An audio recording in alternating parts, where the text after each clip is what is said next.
trying to force you out. Yes, that I felt betrayed. Since the Sir Alex Ferguson left, I saw not evolution in the club. This interview was to cause a tremor in the soccer world, as Cristiano's time at Manchester came to an end with this interview. His next big move was a hot topic in the media, as there was constant speculation as to where he was heading. Would he join Bayern Munich, who are looking for a striker, or the Star Ensemble in Paris? Or would we experience a return to Real Madrid for a last dance? There was wild speculation, but absolutely nobody could have expected what was to come. Cristiano Ronaldo is heading to Saudi Arabia. Cristiano Ronaldo has signed for Saudi side Al Nassr. With this record deal, he kept the soccer world on tenterhooks. But this was only the beginning of something big to come.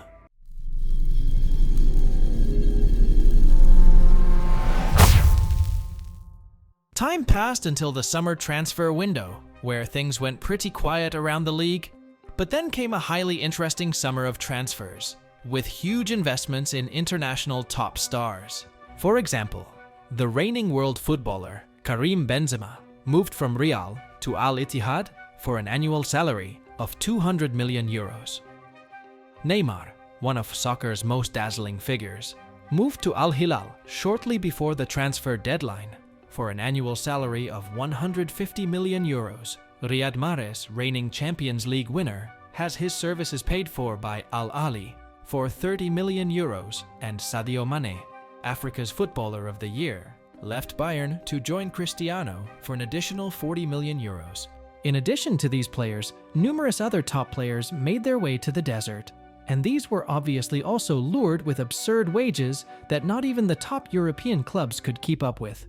The question remains whether this immense financial power of Saudi Arabia means that we now have a new star in the soccer sky, or perhaps even a new money league. We will now get to the bottom of these questions in the video.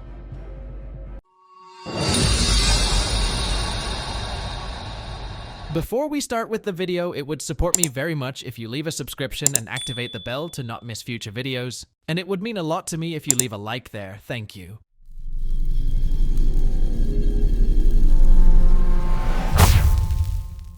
Back in 1976, the Russian Saudi League was founded, in which 8 teams participated. Nowadays, the league consists of 18 teams, and the current title holder is currently Al Ittihad, and the record champion there is Al Hilal. Thus, even before the transfer offensive, the Saudi League was the most important and strongest league on the Asian continent. But out of the 18 teams, the 4 teams Al Nassr, Al Hilal, Al Ahly, and Al Ittihad stand out with a special feature.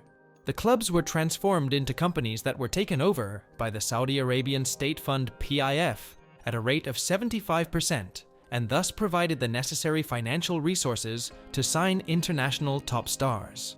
But this PIF is no stranger to sports, because in addition to the 4 clubs, the fund has also taken a majority stake in the Premier League club Newcastle, which has qualified for the Champions League at the first attempt since the takeover.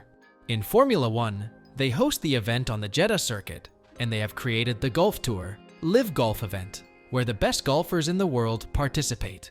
To show the financial power behind this investment fund, it is worth taking a look at the largest sovereign wealth funds. With a volume of 607 billion, the fund ranks 6th among the largest sovereign wealth funds. To put this in perspective, let's compare the fund with the Qatari owners of Paris Saint-Germain, who have won the French championship 9 times, spent 90 million euros on transfers, and currently have Kylian Mbappe, the most valuable player in their ranks since they took over. Well, in comparison, the PIF is simply 2.5 times richer.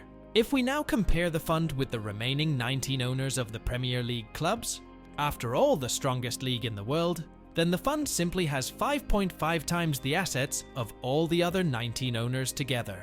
This immense financial power is completely unique and absolutely new in soccer. The question is whether we are seeing a new financial force that has never existed before, or whether we are simply seeing a pattern that we are familiar with from the past.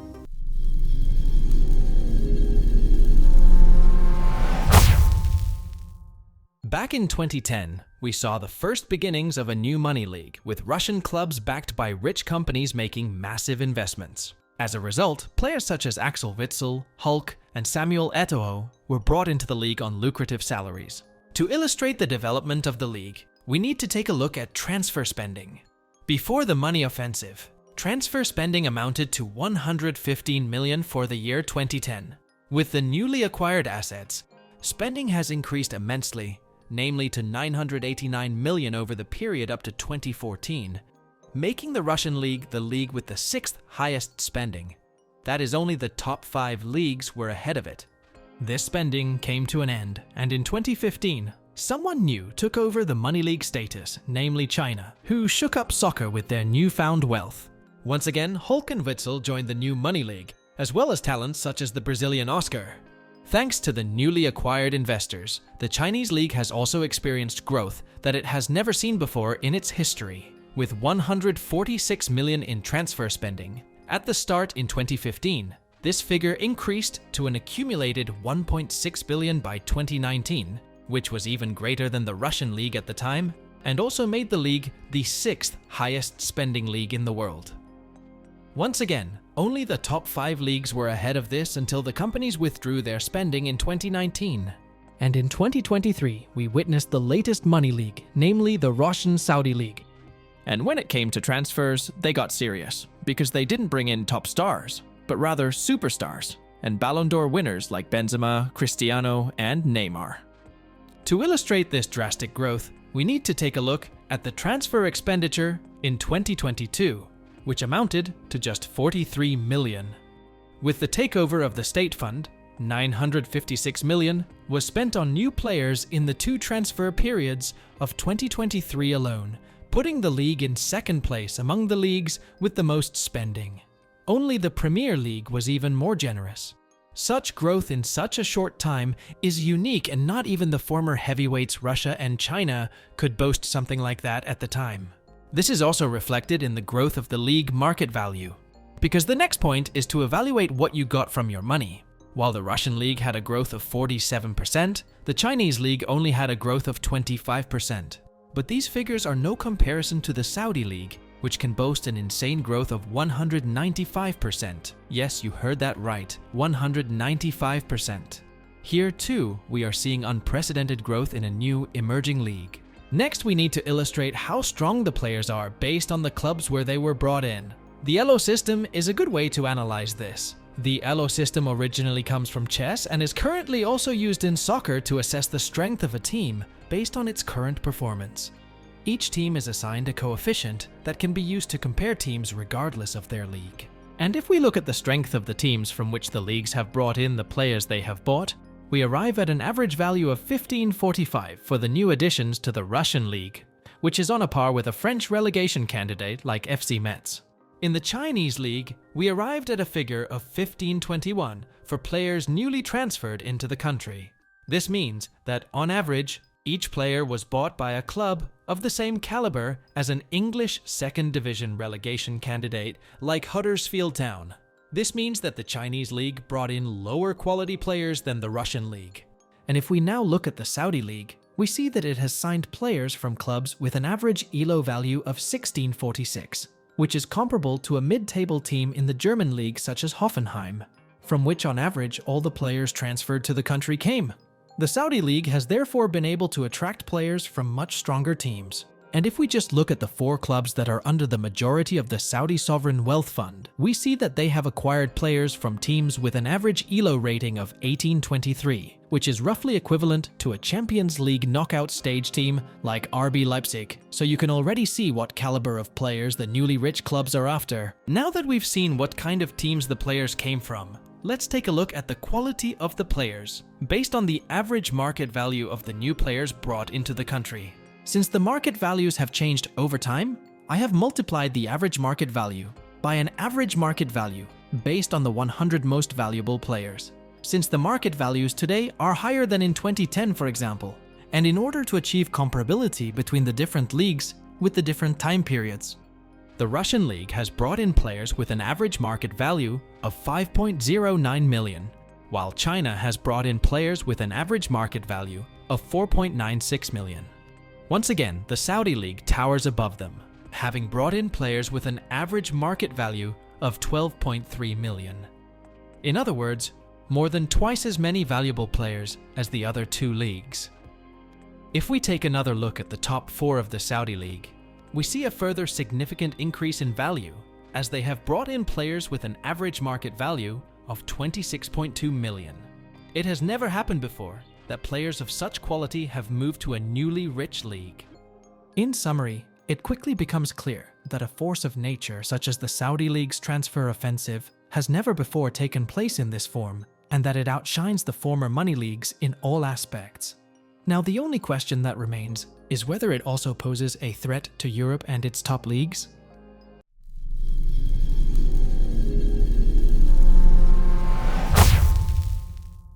Financially, the Saudi League is clearly a new threat to Europe, but are they also in terms of the TV revenue the league generates? Well, in this aspect it has to be said that it still lags behind the European heavyweights with its 0.69 billion euros, which is about a tenth of the Premier League revenue, and which means that the European leagues remain more interesting and more expensive than the Saudi League. But revenue from TV money is only one indicator, and there are other indicators that need to be looked at more closely. Market value is pretty much the easiest way to compare players, and based on the 100 most valuable players, 98 of them are playing in Europe, while only 2 players, in the form of Neymar and Milinkovic-Savic, are playing in Saudi Arabia. This means that the best players are still clearly represented in Europe. And okay, we could argue that this is only the first year and the league can still grow, and more top stars could make the trip to the country. But unfortunately, there is a regulation of the league that restricts this. Namely, each team is only allowed to have 8 foreign players in the team to further promote the local players. So you have to have 3 Saudi players in each starting 11, and this makes it difficult to buy new stars, as space has to be created first. Well, this scenario is already occurring in the top 4, as they have already filled their squads with the maximum number of foreign players, and can therefore no longer go on a big buying spree so easily. And the quality of the players in turn influences the quality of the team and ultimately the quality of the league as a whole. In a global comparison, you can see that 93 of the 100 strongest clubs in the world play in Europe and not a single one in Asia, which includes the Saudi League. Even Africa and South America have more teams in the ranking of the 100 strongest clubs in the world. As good players tend to compete with the best, the biggest problem for the Saudi League is its affiliation to the Asian Association, as the Champions League is still the measure of all things for any ambitious player, and as the really big competition is still limited to Europe.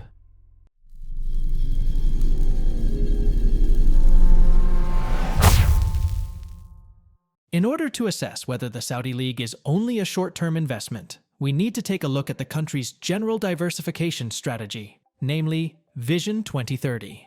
The government is pursuing the goal of moving the country away from its dependence on the oil business and positioning itself for the future, namely by promoting several sectors that generate income for the country, including soccer, which enjoys great popularity among the young Saudi population. On the other hand, many experts see this massive investment in soccer as a means of sport washing. This is because autocratic states use sport washing to polish up their image through the popularity that the sport enjoys worldwide.